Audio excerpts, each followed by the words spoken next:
नमस्कार, Byju's exam prep IAS Hindi में आप सभी का स्वागत है। और आज हम 22 जून के द हिंदू समाचार पत्र में आए कुछ महत्वपूर्ण समाचारों का विश्लेषण करने वाले हैं। तो आइए शुरू करते हैं आज का समाचार विश्लेषण। सबसे पहले ये जान लेते हैं कि आज के इस सत्र में हम किन किन विषयों पर चर्चा करने वाले हैं। सबसे पहले भारत की जो उच्च न्यायपालिका है उसमें सुधार की आवश्यकता है, इसको आधार बना करके जो एडिटोरियल आया है हम उसकी यहाँ पे चर्चा करने वाले हैं। आर्टिफिशियल इंटेलिजेंस की नैतिकता, इसको आधार बना करके जो एडिटोरियल आया है हम उसकी भी यहाँ पे चर्चा करेंगे। दल विरोधी कानून को आधार बना करके जो न्यूज़ आया है हम उसकी भी यहाँ पे चर्चा करने वाले हैं। और 5G से जुड़े हुए जो न्यूज़ आए हैं उसको भी हम यहाँ पर देखेंगे। और सबसे अंतिम में इन विषयों पर आधारित मुख्य परीक्षा के अभ्यास प्रश्नों पर भी हम चर्चा करेंगे। तो आइए शुरू करते हैं आज के इस सत्र को। आज के पेपर के पेज नंबर 6 पर एक एडिटोरियल आया जिसका शीर्षक है a wish list for reforms in India higher judiciary, और ये टॉपिक समान अध्ययन 2 राजनीति से जुड़ा हुआ है। तो बहुत ही इंपॉर्टेंट एडिटोरियल है ये। और यहाँ पर जो हमारी हायर जुडिशरी है, जो हमारी उच्च न्यायपालिका है, उसमें रिफॉर्म को लेकर के चर्चा किया गया है। बहुत सारे मुद्दे यहाँ पर उठाए गए हैं। यहाँ पर आपको ध्यान में रखना है कि अभी जो है ऐसी चर्चा हो रही है कि जो भारत का सर्वोच्च न्यायालय है और उनमें जो न्यायाधीश होते हैं उनका जो रिटायरमेंट एज है उसे जो है बढ़ा करके 67 वर्ष किया जाना है। यानी कि अभी जो है उच्चतम न्यायालय के जो न्यायाधीश हैं उनकी जो रिटायरमेंट एज 65 ईयर है उसे जो है 2 साल और बढ़ा करके 67 ईयर करने पर विचार किया जा रहा है। और यहाँ पर इसी को आधार बना करके लेखक के द्वारा इस बात पर चर्चा की गई है कि क्या यह उचित समय है जब हम उच्च न्यायालय और सर्वोच्च न्यायालय में जो न्यायाधीशों का जो रिटायरमेंट एज है उसको लेकर के कोई रिफॉर्म करें या नहीं करें।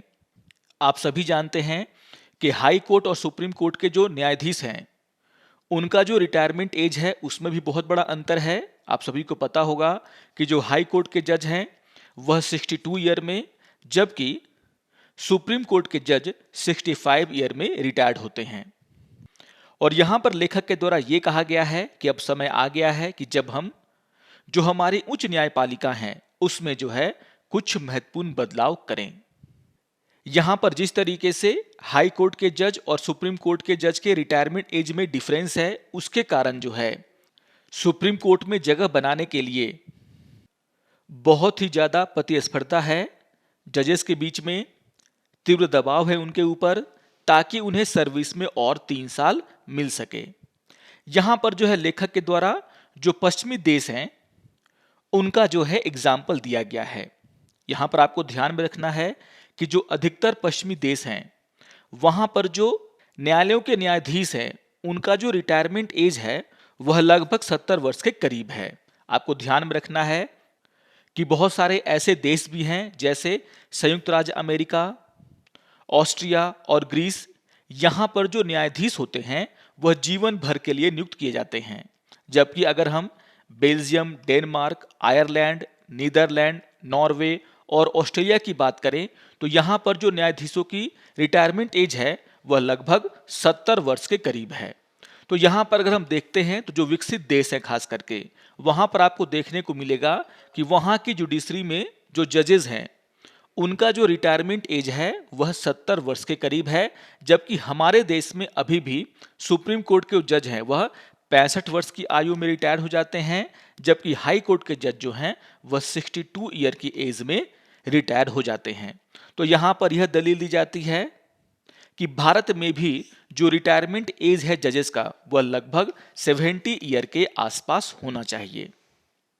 यहाँ पर कुछ और सुधारों की चर्चा की गई है। यहाँ पर लेखक का यह कहना है कि वैसे जज जो सुप्रीम कोर्ट से रिटायर हो जाते हैं उनके लिए हम एक अलग संवर्ग बना सकते हैं।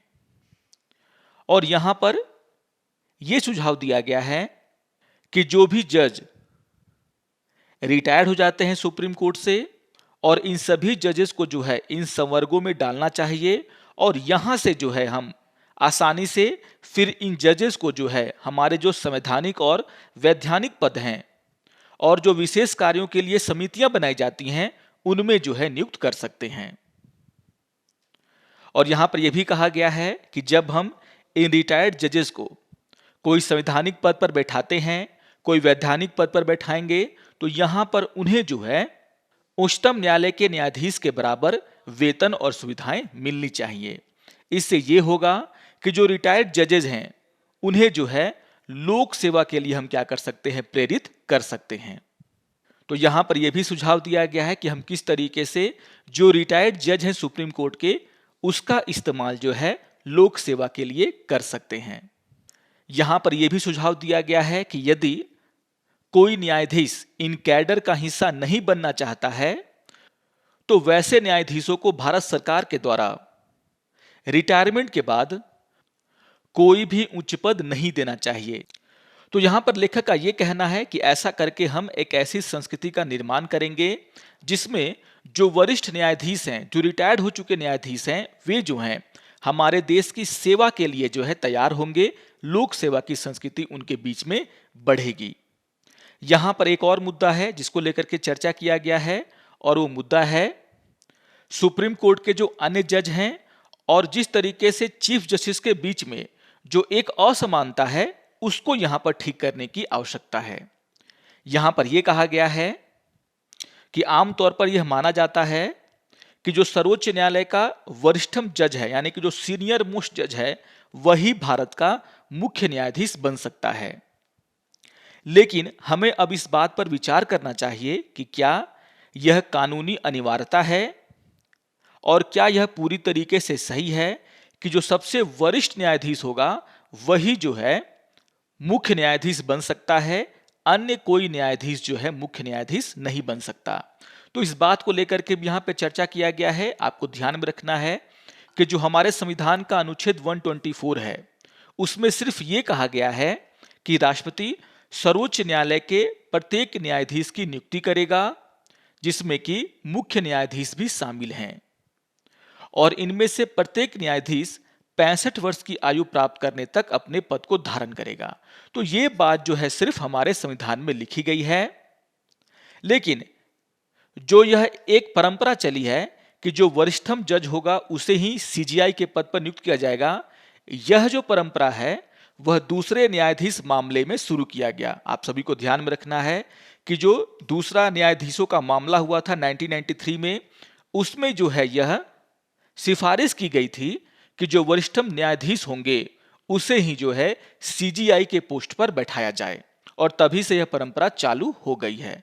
लेकिन यहां पर लेखक का यह कहना है कि हमें इस पर अब गौर करने की आवश्यकता है कि क्या जो सबसे वरिष्ठतम जज है वही सबसे ज्यादा काबिल है, क्या अन्य जो जज हैं सुप्रीम कोर्ट के वे काबिल नहीं हैं।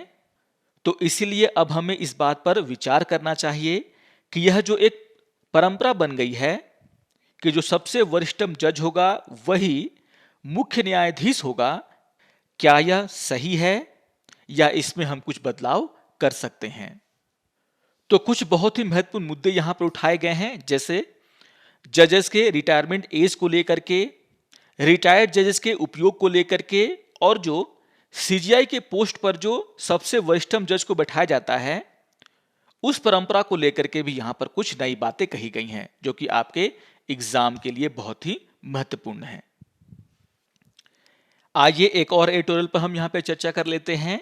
आज के पेपर के पेज नंबर 7 पर एक एडिटोरियल आया जिसका शीर्षक है a new global standard for AI ethics, और ये टॉपिक समान अध्ययन 3 प्रौद्योगिकी और समान अध्ययन 4 नैतिकता से जुड़ा हुआ है। तो इस एडिटोरियल में चर्चा की गई है एआई एथिक्स को लेकर के।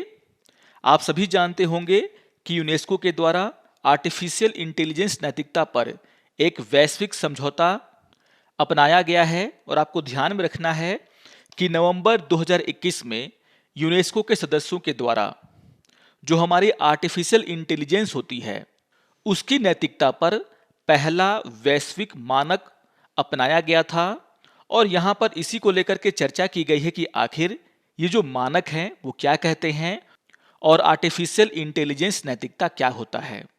आपको ध्यान में रखना है कि आर्टिफिशियल इंटेलिजेंस की नैतिकता पर यूनेस्को के द्वारा जो अभी सिफारिशें दी गई हैं वह 2 साल तक लगातार परामर्श करने के बाद दिया गया है। यूनेस्को ने विभिन्न प्रकार के जो सामाजिक समूह हैं उनके साथ ऑनलाइन परामर्श किया, हजारों लोगों के जो सुझाव हैं उनको सुना। और इस समझौते का एकमात्र उद्देश्य ये है कि किस तरीके से आर्टिफिशियल इंटेलिजेंस का हम जो है जनता की भलाई के लिए उपयोग कर सकते हैं, किस तरीके से जो आर्टिफिशियल इंटेलिजेंस विकसित करने वाले जो व्यवसायी हैं, जो सरकारें हैं, उनके बीच में जो है शक्ति संतुलन को बढ़ाया जा सकता है। यहाँ पर यह कहा गया है कि जो भी देश यूनेस्को के सदस्य हैं और जिन्होंने एआई नैतिकता पर जो समझौता हुआ है उसे अपनाया है, वे जो है अपने अपने देश में आर्टिफिशियल इंटेलिजेंस के अनुसंधान, उसके डिजाइन, उसके विकास को लेकर के कानून बनाएंगे, किस तरीके से उसका उपयोग किया जाए उसको लेकर के अपने देश में काम करेंगे, किस तरीके से इसका उपयोग जनता की भलाई के लिए, कमजोर वर्गों की भलाई के लिए किया जा सकता है, इसको लेकर के काम करेंगे। अगर हम इस समझौते की बात करें तो इसमें यह कहा गया है कि आर्टिफिशियल इंटेलिजेंस के डिजाइन टीमों में महिलाओं और अल्पसंख्यक समूहों की भी भागीदारी होनी चाहिए और इसको लेकर के सभी देशों को जो है अपने अपने देश में कार्रवाई करने की आवश्यकता है। यहां पर यह भी कहा गया है कि आर्टिफिशियल इंटेलिजेंस सिस्टम का उपयोग लोगों के बड़े पैमाने पर निगरानी उद्देश्यों के लिए नहीं किया जाना चाहिए। बच्चों और युवाओं पर इन प्रणालियों का क्या मनोवैज्ञानिक प्रभाव पड़ेगा, इसको लेकर के स्टडी करना चाहिए, इस पर विशेष ध्यान देना चाहिए। और आने वाले समय में जब आर्टिफिशियल इंटेलिजेंस का उपयोग बहुत ही तेजी से बढ़ेगा तो किस तरीके से बच्चे और युवा इसे अपनाते हैं, इस पर एक स्टडी करने की आवश्यकता है। और यहाँ पर दुनिया के सभी देशों को, जो हमारे बच्चे हैं, जो युवाएं हैं, उनको जो है आर्टिफिशियल इंटेलिजेंस को लेकर के जानकारी मुहैया करानी चाहिए। मीडिया के माध्यम से, साक्षरता कौशल के माध्यम से किस तरीके से आर्टिफिशियल इंटेलिजेंस का उपयोग सही मायने में समाज और दुनिया की भलाई के लिए किया जा सकता है, इसको लेकर के जो है स्टडी करने की आवश्यकता है और अपने अपने देश में कानूनों को बदलने की आवश्यकता है। तो यहां पर आपको ध्यान में रखना है कि जो आर्टिफिशियल इंटेलिजेंस की नैतिकता का मुद्दा है और जिस पर यूनेस्को के द्वारा एक वैश्विक समझौते को आगे बढ़ाया जा रहा है, उसका मेन मकसद ये है कि आर्टिफिशियल इंटेलिजेंस का गलत उपयोग ना हो सके। वैसे समूह जो समाज में पीछे छूट गए हैं, उनकी भलाई के लिए हम इसका कैसे उपयोग करें, सरकारों के द्वारा किस तरीके से उसका दुरुपयोग नहीं किया जाए और बच्चों और युवाओं पर इसका जो है किस तरीके से सही प्रभाव पड़े, उसको लेकर के यहां पर सभी देशों को मिलकर के काम करने की आवश्यकता है। तो यहां पर इन्हीं सही बातों की चर्चा की गई है जिसको कि आपको ध्यान से पढ़ लेना है कि आखिर ये एआई एथिक्स यानी कि आर्टिफिशियल इंटेलिजेंस नैतिकता क्या है और इसको लेकर के जो समझौता हुआ है उसमें कौन सी महत्वपूर्ण बातें कही गई हैं। आइए एक और न्यूज की हम यहाँ पे चर्चा कर लेते हैं। आज के पेपर के पेज नंबर 9 पर एक एक्सप्लेनर आया जिसका शीर्षक है the absurdity of the anti defection law और ये टॉपिक समान अध्ययन 2 राजनीति से जुड़ा हुआ है। तो बहुत ही महत्वपूर्ण एक्सप्लेनर है ये और यहाँ पर यह समझाने का प्रयास किया गया है कि जो दल बदल विरोधी कानून है क्या वह अपने उद्देश्यों में कामयाब हुआ है। जिस चीज को लेकर के इसको बनाया गया था कि सरकारें जो है स्टेबल रहेंगी, क्या यह जो कानून है वह उस उद्देश्य की पूर्ति कर पाया है, आखिर कहां कमी रह गई है। तो बहुत ही इंपॉर्टेंट एक्सप्लेनर है ये जिसको आप लोग जरूर ध्यान से पढ़ेंगे। तो जैसा कि मैंने कहा कि यहां पर बात की गई है दल बदल विरोधी कानून को लेकर के। आप सभी जानते हैं कि जो दल बदल विरोधी कानून है वह राजनीतिक दल बदल की बुराई से निपटने के लिए जो है संविधान में शामिल किया गया था और इसका जो उद्देश्य था वो एकमात्र उद्देश्य ये था कि किस तरीके से जो हमारी सरकारें हैं उन्हें स्थिर बनाया जाए। आप सभी को पता है कि कानून में यह कहा गया है कि अगर कोई भी सांसद और विधायक अगर जो है पार्टी द्वारा जारी किए गए निर्देशों के विपरीत किसी भी प्रस्ताव पर मतदान करता है तो उस सांसद और विधायक को उसके सीट से जो है अयोग्य घोषित कर दिया जाएगा। और यहां पर इसी को लेकर के चर्चा किया गया है कि जो बातें यहां पर कही गई हैं दल बदल विरोधी कानून में, क्या वह सही हैं? क्या वो हमारे देश में जो सरकारें हैं उसको स्थिर बना पाई हैं? और क्या यह बात सही है कि एक सांसद और विधायक अपनी जनता की आवाज ना सुन करके सिर्फ और सिर्फ अपनी पार्टी की आवाज सुने? तो बहुत ही इंपॉर्टेंट मुद्दा यहां पर उठाया गया है, जिसको कि आपको यहां पर ध्यान से समझना है। यहां पर इस बात की चर्चा की गई है कि जो ये प्रावधान है कि कोई भी सांसद और विधायक पार्टी के द्वारा जारी किए गए निर्देशों को मानेगा और अगर वह उसके विपरीत प्रस्ताव पर मतदान करता है तो उसे अयोग्य घोषित कर दिया जाएगा। उसकी सीमा क्या है? यहां पर यह कहा गया है कि यह जो प्रावधान है वह जो है विश्वास प्रस्ताव से लेकर के धन विधेयक सभी पर लागू होता है। इसी तरीके से यह राज्यसभा और विधान परिषदों में जो विधेयकों पर वोटिंग होता है उसमें भी लागू होता है। और आप सभी को ध्यान में रखना है कि राज्यसभा और विधान परिषद जो हैं वह सरकार की स्थिरता को किसी तरीके से प्रभावित नहीं करती हैं। आप सभी को पता है कि अगर आपको सरकार चलाना है तो आपको जो बहुमत है वह लोकसभा में होना चाहिए, विधानसभा में होना चाहिए। लेकिन यहां पर यह जो निर्देश दिया गया है कि कोई भी सांसद या विधायक सिर्फ पार्टी के द्वारा जो जारी किया गया निर्देश है उसी को मानेगा। जब भी किसी प्रस्ताव पर वोटिंग करना है तो इसे जो है राज्यसभा और विधान परिषदों में भी लागू किया गया है, जिसका कि सरकार की स्थिरता से कोई भी लेना देना नहीं है। और इसीलिए यहां पर यह कहा जाता है कि कोई भी सांसद या विधायक किसी भी मुद्दे पर अपना निर्णय लेने के लिए बिल्कुल भी स्वतंत्र नहीं है। वह आंख मूंद करके अपने पार्टी के निर्देशों का पालन करता है। और यह कहीं ना कहीं जो हम प्रतिनिधि लोकतंत्र की अवधारणा की बात करते हैं उसके खिलाफ है। इसका मतलब यह होता है कि जनता ने इन विधायकों को, इन सांसदों को चुन करके भेजा है, तो यहां पर ये जो सांसद हैं वह जनता की बात को माने। अगर कोई विधेयक पार्टी के द्वारा ही लाया गया है, सरकार के द्वारा ही लाया गया है, और अगर कोई सांसद ये चाहता है कि इस विधेयक में बदलाव हो, यह उस क्षेत्र की जनता के खिलाफ है जिसने उसे वोट दिया है, तो वह अपनी मर्जी से उस विधेयक के खिलाफ वोट कर सकता है। ऐसी आजादी जो है भारत में नहीं है, खास करके जब से दल बदल विरोधी कानून संविधान में शामिल किया गया है तब से। तो इसलिए यहां पर लेखक का यह कहना है कि यह जो प्रावधान है कि जो पार्टी कहेगी वही एक सांसद और विधायक को मानना होगा, यह कहीं ना कहीं जो प्रतिनिधि लोकतंत्र की हम बात करते हैं उसकी अवधारणा के खिलाफ जाता है। जो सांसद और विधायक है वह बस अपने पार्टी के निर्देशों का पालन करता है, जबकि वह संसद में जनता का प्रतिनिधि होता है। यहां पर यह कहा गया है लेखक के द्वारा कि एक लोकतंत्र में एक सांसद का दो भूमिकाएं होती हैं। पहला कि वह मतदाताओं का एजेंट होता है संसद में, और उससे अपेक्षा की जाती है कि वह अपनी इच्छा के अनुसार अपने मतदाताओं के लाभ के लिए जो है, लाभ को ध्यान में रख करके जो है किसी भी प्रस्ताव पर मतदान करे। और यहां पर दूसरी भूमिका में यह चर्चा की गई है कि उसे जो है अपनी मर्जी से अपनी जनता की भावनाओं को देखते हुए किसी भी मुद्दे पर निर्णय लेने का अधिकार होना चाहिए। भले ही पार्टी किसी भी प्रस्ताव का सपोर्ट करती हो, लेकिन जो जनता के प्रतिनिधि हैं संसद में, उन्हें जो है इस बात का हक होना चाहिए कि वे अपने क्षेत्र की जनता के भावनाओं को समझते हुए, उसको ध्यान में रखते हुए उस प्रस्ताव पर वोटिंग का निर्णय ले।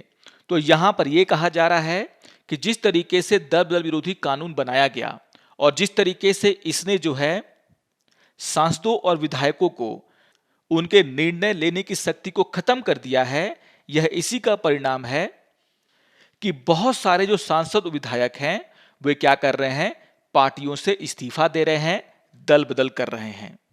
अगर हम अपने संविधान की बात करें तो यहां पर जो है संविधान सभा के चर्चा का जिक्र किया गया है, जो कि आपको जानना बहुत ही जरूरी है।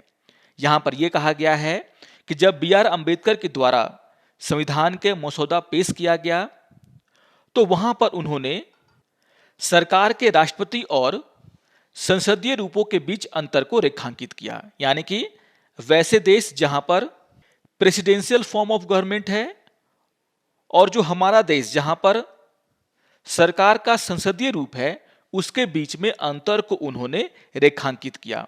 उनका यह कहना था कि जहां पर भी प्रेसिडेंशियल फॉर्म ऑफ गवर्नमेंट है, जैसे संयुक्त राज्य अमेरिका, वहां की जो सरकारें होती हैं वो काफी स्टेबल होती हैं, स्थिर होती हैं।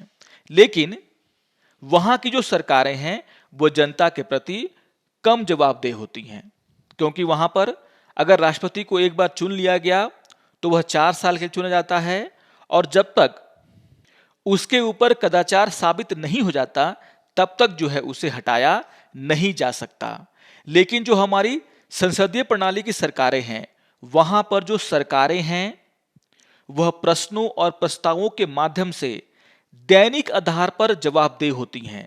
यानी कि हर दिन उन्हें जनता के सवालों का जवाब देना पड़ता है। और भले इससे आपको यह देखने को मिलेगा कि सरकारें यहां पर अनस्टेबल हैं, उतनी स्थिर नहीं हैं, लेकिन वे जनता के प्रति ज्यादा जवाबदेह हैं, क्योंकि संसद में उन्हें जनता के प्रतिनिधियों का जवाब देना पड़ता है। उनसे प्रश्न पूछे जाते हैं, उनके खिलाफ प्रस्ताव लाए जा सकते हैं। और अगर सरकार कभी भी संसद के सदस्यों का विश्वास खो देती है तो यहां पर सरकारें नहीं चल सकती। तो यहां पर B.R. अंबेडकर का यह साफ साफ कहना था कि हमने जिस प्रणाली को चुना है, यानी कि संसदीय प्रणाली को चुना है, उसमें भले ही सरकारें अनस्टेबल हों, लेकिन वे जनता के प्रति ज्यादा जवाबदेह होंगी। लेकिन जिस तरीके से दल बदल विरोधी कानून को हमारे संविधान में डाला गया, उससे जो है स्थिरता को बल मिला, लेकिन सरकारों की जो जनता के प्रति जवाबदेही है उसे हमने खत्म कर दिया। क्योंकि अगर किसी भी पार्टी की सरकार है, अगर वह सरकार अपनी मनमर्जी करती है तो यह उसके विधायकों का अधिकार है कि वह सरकार के प्रस्तावों के खिलाफ भी संसद में वोट करे, उनसे सवाल पूछे। यहां पर लेखक का यह कहना है कि भले ही हमने दल बदल विरोधी कानून को संविधान में शामिल किया, लेकिन ऐसे बहुत सारे तरीके खोज लिए गए हैं जिससे कि इसके असर को कम किया जा सके। यहां पर आप देख सकते हैं कि जिस तरीके से पुडुचेरी में इस्तीफे के माध्यम से जो सदन की कुल सदस्यता है उसको क्या कर दिया गया, कम कर दिया गया। तो यह एक तरीका है कि जो पार्टी के विधायक हैं वो क्या करते हैं, दल नहीं बदलते हैं बल्कि क्या कर देते हैं, इस्तीफा दे देते हैं। तो यह एक तरीका यहां पर खोज लिया गया है इससे बचने का। हमारे संविधान में जो संशोधन किया गया था उसमें यह कहा गया था कि अगर कोई भी व्यक्ति दल बदल करता है और दल बदल के मामले में उसे अयोग्य साबित कर दिया जाता है तो यहां पर वह तब तक मंत्री के पद पर नहीं बैठ सकता जब तक कि वह फिर से निर्वाचित होकर के नहीं आ पाए। और इससे बचने के लिए अब क्या किया जा रहा है कि यहां पर पार्टी के खिलाफ वोट नहीं किया जा रहा है बल्कि सदन की सदस्यता से ही इस्तीफा दे दिया जा रहा है। तो यह एक तरीका यहां पर खोज लिया गया है। इसके अलावा जो अध्यक्ष हैं जिनके पास जो है दल बदल विरोधी कानूनों में निर्णय लेने का अधिकार है, वे क्या कर रहे हैं, अयोग्यता पर निर्णय लेने में देरी कर दे रहे हैं। हालांकि सुप्रीम कोर्ट ने यह भी कहा है ऐसे मामलों में कि जो अध्यक्ष होते हैं सदनों के, उन्हें जो है 3 महीने के अंदर जो है किसी भी सदस्य की अयोग्यता पर फैसला ले लेना चाहिए। लेकिन यहां पर सुप्रीम कोर्ट ने यह स्पष्ट नहीं किया है कि अगर स्पीकर ऐसा नहीं करता है तो क्या होगा, यानी कि 3 महीने के अंदर वह फैसला नहीं लेता है तो क्या होगा। क्योंकि हमारे संविधान में जो है कहीं पर भी फैसला लेने के लिए कोई भी टाइम लिमिट नहीं दिया गया है। तो यहां पर इस तरह के अनेकों तरीके ढूंढ लिए गए हैं जिससे कि दल बदल विरोधी कानून क्या हो गया है, निष्प्रभावी हो गया है। और यहां पर सबसे अंतिम में एक बहुत ही महत्वपूर्ण बात कही गई है लेखक के द्वारा। यहां पर यह कहा गया है कि अगर हमें अपने देश की सरकारों में स्टेबिलिटी लानी है, स्थिरता लानी है, तो यहां पर पार्टियों को अपने अंदर जो है ज्यादा लोकतांत्रिक तरीकों को बढ़ावा देने की आवश्यकता है। उन्हें जो है अपने विधायकों की, अपने सांसदों की बातों को सुनना चाहिए। जो पार्टी में आंतरिक लोकतंत्र होता है उसको बढ़ावा देना चाहिए। ताकि उनका विधायक और सांसद उनकी नीतियों से नाराज नहीं हो। लेकिन यहां पर पार्टियां क्या करती हैं, बस दल बदल विरोधी कानून का उपयोग करके उनको डराने का काम करती हैं कि अगर उन्होंने पार्टी के लाइन के खिलाफ कोई भी कार्य किया तो उनको उनकी सदस्यता से निष्कासित कर दिया जाएगा। तो बहुत ही महत्वपूर्ण चर्चा यहां पर किया गया है, जो कि आपके एग्जाम के लिए बहुत ही महत्वपूर्ण है। आइए एक और न्यूज की हम यहां पे चर्चा कर लेते हैं। आज के पेपर के पेज नंबर 6 पर एक एडिटोरियल आया जिसका शीर्षक है प्रोग्रेस विदाउट लिमिट, और यह टॉपिक समान अध्ययन 3 आर्थिक विकास से जुड़ा हुआ है। तो यहां पर चर्चा की जा रही है 5G को लेकर के। हमने जो है पिछले दिनों 5G को लेकर के बहुत सारी चर्चाएं की हैं। नॉलेज सीरीज में भी 5G को लेकर के चर्चाएं हुई हैं, आप वहां पर जाकर के उस वीडियो को देख सकते हैं। इसके अलावा यहां पर कुछ नई बातें हैं जिसको कि हमें समझने की आवश्यकता है। यहां पर यह कहा जा रहा है कि सरकार के द्वारा बहुत ही तेजी से 5G के ऑक्शन को लेकर के, यानी कि जो बैंडविड्थ है उनकी नीलामी को लेकर के आगे बढ़ा जा रहा है। लेकिन यहां पर जिस तरीके से हाई रेट रखा गया है उससे यह हो सकता है कि जो 5G तक पहुंच है वह बहुत ही सीमित लोगों की हो सके। भारत में जो गरीब लोग हैं या फिर जो कम इनकम वाले लोग हैं उन तक हम 5G की सेवा को कैसे पहुंचा सके, इसको हमें सोचना होगा, इस पर हमें ध्यान देना होगा। यहां पर एक डेटा है जिससे आपको यह समझ में आएगा कि भारत में जो अभी 5G स्पेक्ट्रम की नीलामी हो रही है और जो वहां पर जो बैंडविड्थ है उसका जो प्राइस है वो काफी हाई है। आप देख सकते हैं कि भारत में जो है जो 5G स्पेक्ट्रम का जो यूनिट प्राइसिंग है वह दुनिया में सबसे ज्यादा है। आप देख सकते हैं इंडिया में जो है यह लगभग $70 के आसपास है, जबकि अगर हम इटली की बात करें, साउथ कोरिया की बात करें या फिर ऑस्ट्रेलिया की बात करें तो यहां पर यह जो प्राइसिंग है वो काफी कम है। आप सभी जानते हैं कि ये ऐसे देश हैं जहां पर अभी भी इंटरनेट सेवाओं का जो क्वालिटी है वो भारत से अच्छा है। बहुत सारे लोगों के द्वारा जो है यहां पर इंटरनेट सेवाओं का प्रयोग किया जाता है। लेकिन यहां पर अगर जिस तरीके से जो 5G स्पेक्ट्रम का जो दाम है वो काफी अधिक रखा गया है, उससे यह होगा कि जो टेलीकॉम कंपनियां इनको खरीदेंगी वे इसके लिए हाई प्राइस भी रखेंगी, जिससे कि भारत में बहुत ही सीमित लोग जो है इसका उपयोग कर पाएंगे। तो इसको भी सरकार को ध्यान में रखने की आवश्यकता है। तो किस तरीके से 5G का इस्तेमाल छोटे किसान कर सकें, मजदूर कर सकें, भारत में जो कम इनकम वाले लोग हैं वो कर सकें, इसको लेकर के सरकार को सोचना होगा। क्योंकि अगर ऐसा नहीं होता है तो जिस तरीके से 5G का फायदा हमारे आर्थिक विकास में होना चाहिए उस तरीके से नहीं हो पाएगा। तो 5G को लेकर के हमने पिछले दिनों काफी चर्चाएं की हैं, लेकिन एक नया एंगल से यहां पर चर्चा किया गया है जिसको कि आपको जानने की आवश्यकता है। आइए अब इन विषयों पर आधारित मुख्य परीक्षा के अभ्यास प्रश्नों को देख लेते हैं। यहां पर क्वेश्चन नंबर 1 है, उच्चतम न्यायालय के न्यायाधीशों की सेवानिवृत्ति की आयु बढ़ाना उच्च न्यायपालिका में सुधार का एक निश्चित तरीका है। क्या आप सहमत हैं? इस पर आपको चर्चा करनी है। तो यहां पर आपको यह बताना है कि क्या उच्चतम न्यायालय के जो न्यायाधीश होते हैं उनके अगर रिटायरमेंट एज को हम बढ़ाते हैं तो उससे न्यायपालिका में कुछ सुधार हो सकता है या नहीं हो सकता है। अगर आप इसमें सहमत हैं तो आप अपनी बातों को यहां पर रखें, और अगर आप असहमत हैं तो यहां पर आप उस बात को भी यहां पर बता सकते हैं। आइए अब क्वेश्चन नंबर 2 पर चर्चा कर लेते हैं। क्वेश्चन नंबर 2 है, आर्टिफिशियल इंटेलिजेंस की नैतिकता पर यूनेस्को के वैश्विक समझौते का विस्तार से परीक्षण करें। तो यहां पर आप देख सकते हैं हमने पूरी चर्चाएं की हैं इसको लेकर के। तो आप ये बता सकते हैं कि आखिर यूनेस्को के द्वारा जो आर्टिफिशियल इंटेलिजेंस नैतिकता की बात की जाती है वह किन पर बेस्ड है, उसका आधार क्या है, किस तरीके से वह यह चाहता है कि आर्टिफिशियल इंटेलिजेंस का दुरुपयोग ना किया जाए बल्कि उसका उपयोग समाज की भलाई के लिए किया जाए। तो जो भी महत्वपूर्ण बातें यहां पर मैंने आपको बताई हैं आप उसका यहां पर उपयोग कर सकते हैं। तो आशा करता हूं कि आप सभी को आज का ये समाचार विश्लेषण पसंद आया होगा। सारे टॉपिक बहुत ही महत्वपूर्ण हैं, जो महत्वपूर्ण बातें हैं उसको आप लोग जरूर रिवाइज कर लेंगे, एग्जाम पॉइंट ऑफ व्यू से महत्वपूर्ण है। और अगर आपको ये वीडियो अच्छा लगे तो आप जरूर इसको लाइक करें, शेयर करें और दूसरों को भी सब्सक्राइब करने के लिए प्रेरित करें। तो मिलते हैं समाचार विश्लेषण के अगले अंक में, तब तक के लिए नमस्कार और धन्यवाद।